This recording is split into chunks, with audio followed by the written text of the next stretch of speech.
is the Regal Imports News for July 2015.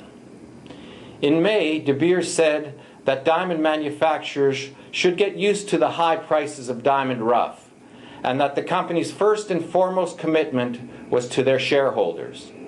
Today, De Beers has had a change of heart, moving from this totally self-serving attitude to one with more concern for the well-being of industry.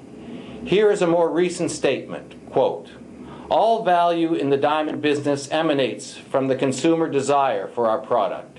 Without that consumer desire, there would be no investment in exploration, there would be no investment in new mines, no one would buy any stores, and none of us would have anything to do because there would be no one willing to pay for it," end of quote. Logic dictates that consumer demand must be the first priority for everyone in the diamond business. Given the fact that a diamond, like all luxury products, is not a purchase of necessity, diamond desirability needs to be tended to before everything else. Unfortunately, the diamond industry has been sitting on its laurels and relying on past glories.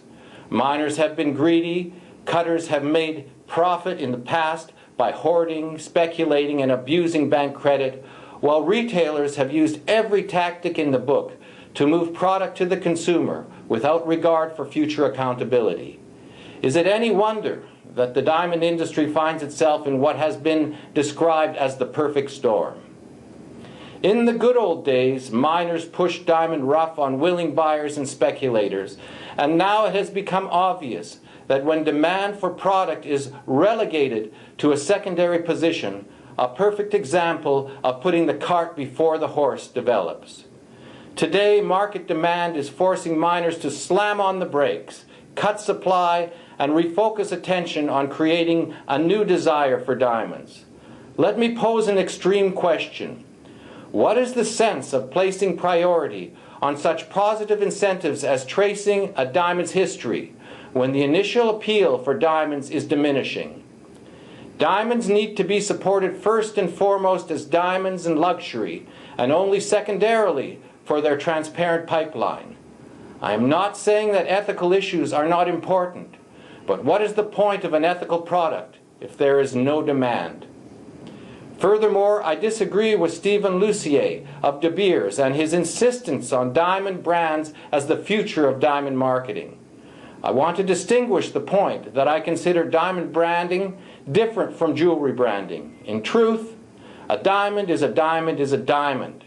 Branding diamonds is a major contributor to the destruction of the so-called diamond dream. Branding a diamond directs consumer attention to negative issues and fragments the long-held idea of diamonds as always being unquestionably desirable. The position that one diamond brand is superior to another for any reason other than cut and grade is certainly at the expense of all generic diamonds. For example, does the old and now new anthem of De Beers that a diamond is forever, now exclusive to the marketing of forever marked diamonds, somehow imply that diamonds that are not allowed to use this tagline are not forever? The diamond industry needs to refocus on a diamond as innately desirable, full stop. It is of the utmost importance right now for industry not to fragment and compete on the basis of who is more ethical. The founding of the Diamond Producers Association by the largest diamond mining companies in the world could be a good beginning. Miners now know that demand for diamonds is not a given, and that a dwindling supply of diamonds is not enough incentive to maintain market demand. Well, that was the monologue. Now here's the market report. De Beers sold 28% less rough in the first half of this year. The decline in sales is the result of smaller offerings and the large amount of boxes rejected earlier in the year. De Beers rough prices declined by 7% and Alrosa's prices declined by 6% in the first half. Manufacturing of rough diamonds declined by 30% and polished sales have declined by 30 to 40%.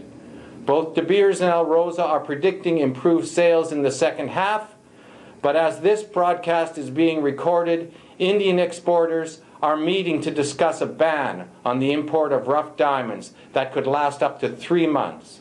Meanwhile, diamond manufacturing remains unprofitable.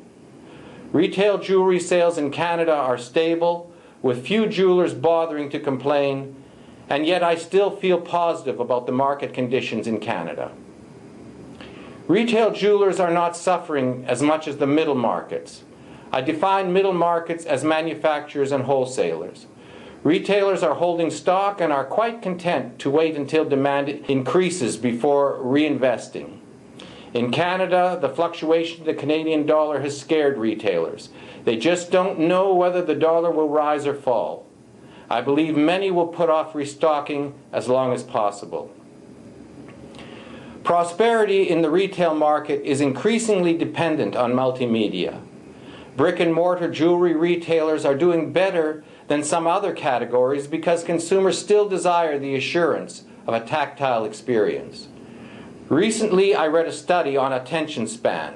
It found that an average person's attention span is less than that of a goldfish. They gauged the average span of attention at 8 seconds. Boomers like me began to notice shorter attention spans with the advent of TV channel changers many years ago. The younger generations have perfected the art of attention deficit to 8 seconds. The 8-second rule means that any good advertiser or web designer had better make their point quickly, or the viewer will simply move on. Diamonds cannot be explained in 8 seconds, but desire for diamonds can. Translating diamonds into the language of a new generation can make a business. Middle market pressure is taking its toll on cutting and polishing incentives in Africa. Cutting and polishing in Botswana is in trouble. Labor and rough are too expensive and factories are closing. An estimated 100,000 workers have been laid off in India's polishing centers, and in June, 2 Indian manufacturers defaulted on payments of $150 million. With this type of news, it is encouraging to hear that the government of the Northwest Territories is changing their focus from investing in the secondary cutting and polishing market to preparing their population for permanent jobs in the primary mining industry. I've been preaching that cutting diamonds in Canada is impractical for over 15 years. I guess it took that long for the Northwest Territories to realize what everyone else already knew. Just think how many jobs could have been created if the multi-millions of dollars invested in promoting cutting and polishing programs in the Northwest Territories had been diverted to primary industry projects 15 years ago.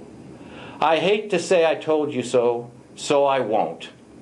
And that's the Regal Imports news for this month, and I thank you very much for watching.